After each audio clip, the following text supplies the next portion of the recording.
ببین، من مسیر فکری تو میفهمم که چرا این دوتا رو به هم دیگه شبیه میدونی و چرا فکر میکنی که این جواب میده. حقیقتش اینه که اصلا مسئله جنسیت خیلی فرق میکنه با مسئله گرایش جنسی، به یه دلیل خیلی مهم.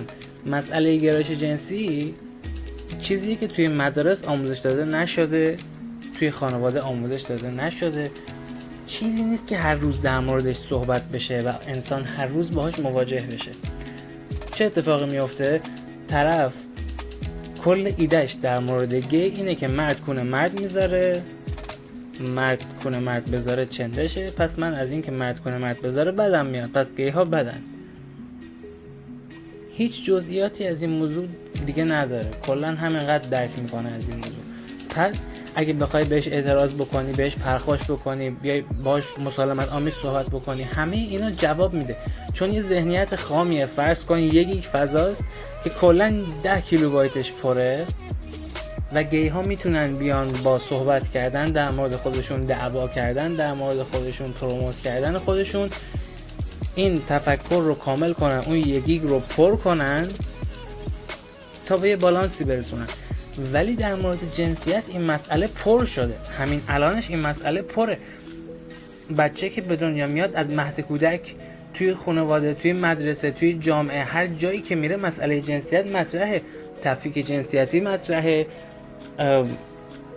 دختر خاله پسر خاله مطرحه، خواهر برادر مطرحه، تبعیض مطرحه، توی قانون مطرحه، توی تاریخ مطرحه، توی حکومت مطرحه.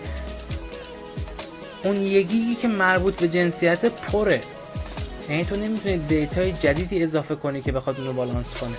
پره و فاجعه است، بالانس نیست. کفه ترازو واسه پسرا به سمت دخترا پایینه، پیش دخترا به سمت پسرا پایینه. این مسئله با بحث کردن و دعوا کردن درست نمیشه، برعکس باید اصلاح بشه، باید قبلی‌ها حذف بشه. کاری که اینا دارن میکنن، دارن تشدیدش میکنن، دارن مهر تایید میزنن بهش. ذره‌ای قرار نیست بعداً به یک بالانسی برسه این موضوع، فقط داره بدتر میشه. مسئله گی ها اول شدید شروع شد و به مرور کم شد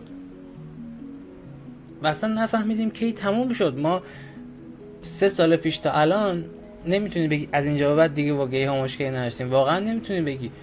ولی در مورد مسئله زن و مرد نه، فقط داره بدتر میشه، چون یه خشمی از اول وجود داشته، یه تبعیضی وجود داشته، اون خشمه طغیان کرده علیه مرد، مرد بیشتر طغیان کرده علیه زن، زن بیشتر طغیان کرده، کلا دارن ننه همون میگن دیگه، چی بگم.